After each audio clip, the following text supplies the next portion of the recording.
Last time we turned the lights on, we found out that the way you naturally are as a man isn't your nature, it's architecture. A house built early under pressure that you never chose. And for a lot of us, a house we built ourselves alone out of an empty space where a father was supposed to be. So now you can see the house. Good. Today, we're going to watch it run. Because here's what happens once the lights are on. You'll be in a real moment. Your partner needs something from you. Your kids say something that lands wrong. Somebody gets a little too close, and you'll watch yourself do the thing.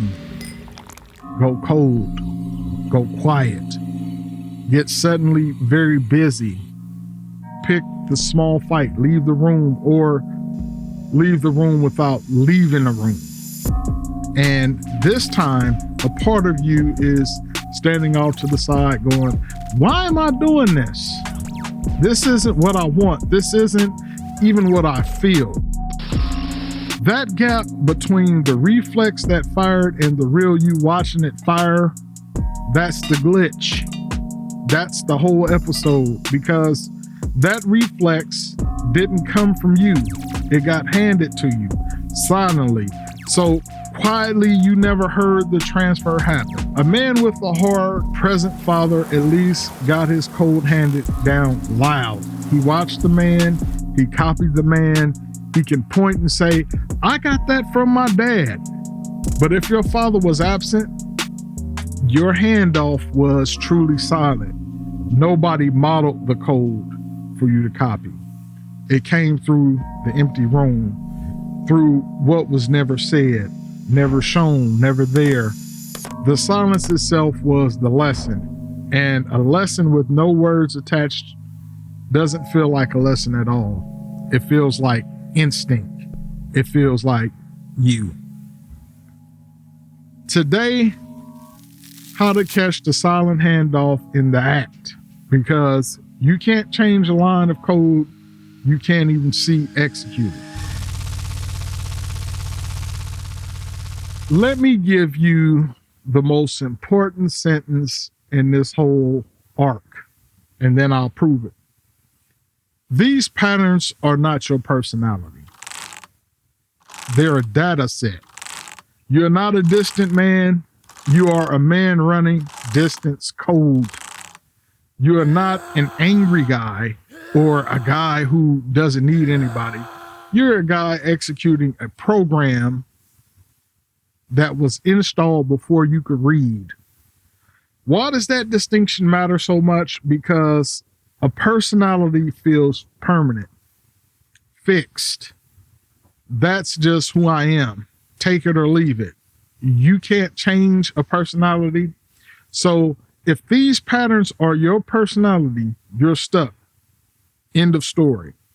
But a data set was written, and anything that was written can be read, questioned, and rewritten. The entire difference between a man who's trapped and a man who's free is whether he believes he's looking at his nature or at his code. Now, how the silent handoff actually works. The code shows up in your adult life as what I'll call phantom rules. Rules nobody ever spoke out loud, rules you've never seen written anywhere, but rules you obey with total, unquestioning loyalty every single day in every relationship that matters. For a man built out of absence, the phantom rules sound like this. Don't need anyone. Needing is how you end up alone. Don't ask for help.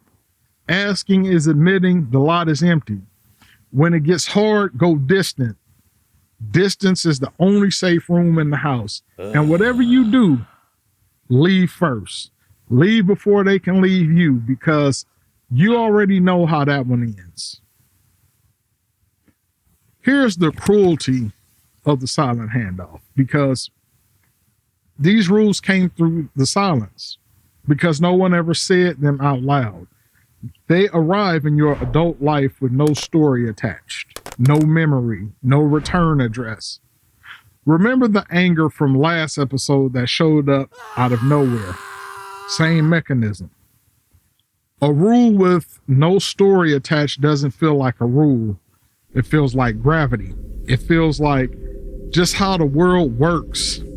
That's why you can be 40 years old, happily married, and still feel your body reach for distance in a moment that's actually safe and have no idea why. The rule is running. The story got deleted. Only the instructions survived. Here's mine, and it took me years to see it because it wore such a good disguise. I wasn't my father. That's what I told myself. He was gone. I was there. I was in the house. I went to the events. I got down on the floor and played with my kids. By every measure I could see, I'd broken the pattern just by showing up. And then one day, I actually looked at what wasn't there. There were no zoo trips, no daddy-daughter dates, the one-on-one stuff where it's just you and that kid, nowhere to hide, nothing to do but be with them. I didn't do those. Early in my marriage, I was withdrawn in a way my wife felt long before I'd ever admit it. I was present in the building and absent in the room. And I'll be honest with you, I still feel that old pull toward time by myself, toward distance, toward the one safe room in the house. That's the moment it landed. Being physically there had let me believe I escaped the code, when really the code had been found out to just be quieter or in a quieter form. My father's absence was loud. You could point at the empty chair. Mine was deniable. I was right there. Nobody could point at anything, but the distance was the same distance. The silence was the same silence. It just learned to sit at the table with everybody instead of leaving the house. That's the silent handoff. It doesn't need you to walk out the door like he did. It'll happily settle for you being a ghost at your own dinner table. I tell you that not because I've got it solved. I tell you because that moment, the one where I caught it, is the only reason I'm standing here. The catching is the skill. The catching is everything. So here's the trap I want you to avoid right now. You're going to want to fix it. You're going to want to catch the code and immediately do the right thing instead. That's next episode. And if you rush it, you'll fail and decide the whole thing doesn't work. This week, the entire job is smaller and harder than fixing. Just catch it running before it finishes. Build the log.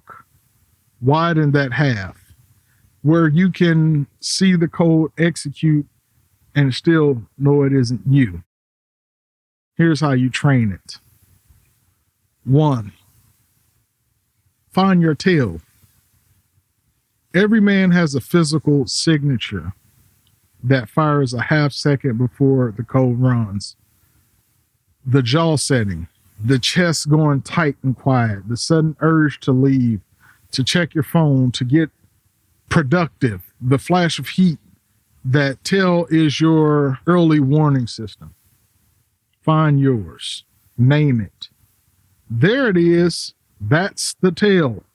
The tail is the doorway to the only freedom you've got, the half second before you become the reflex. 2, when you catch it, source it. Don't fix it. Just ask right there in the moment or right after, whose rule is this? Where did I learn this was the move? You're not doing this to wallow. You're doing it to strip the rule's authority. A phantom rule survives by having no return address. The second you trace it back to the silence it came from, the second you give it a story. It stops being gravity and starts being just a rule. And a rule you can name is a rule you are finally allowed to question. 3, re-narrate it in real time. Out loud in your own head. That's the code. That's not me. That's the house running. Every time you separate the reflex from yourself, the data set loses a little more of its grip and you get a little more of yourself back. That's it. That's the whole assignment. Not stop being distant, just see the distance code execute and know it's code. See it 3 times this week and you'll have done more real work than a year of trying to white knuckle yourself into being a better man. Because you were never a worse man. You were a man who couldn't see his own programming, and now you can. You're not a distant man. You're not an angry man. You're not a man who doesn't need anybody. You're a man running code you didn't write, installed by silence you didn't choose. The half second where you catch it running, that's the most important half second in your life. That's the moment you stop being the code and start being the one who gets to write it. I want something specific from you in the comments today, because this is the one that actually trains the muscle. What's your tale? The thing your body does in the half second right before the old reflex fires. The jaw, the chest, the urge to leave, the reach for the phone, whatever yours is, name it out loud here, because the second you can name it, you can catch it. And you're going to see other men name the exact same tales and realize none of you are broken. You're all just running versions of the same silent code. This is 2 of 5. We turn the lights on and now you can catch the house running. Next time we start taking it apart. We go room by room and figure out which walls are protecting you and which ones are quietly suffocating you. That's where the real demolition starts. Subscribe and stay in it with me. The Wrong Fit Project isn't about becoming a better behaved man. It's about reading the code you were handed and deciding finally what stays. Glad you're here. See you on the next one. Peace.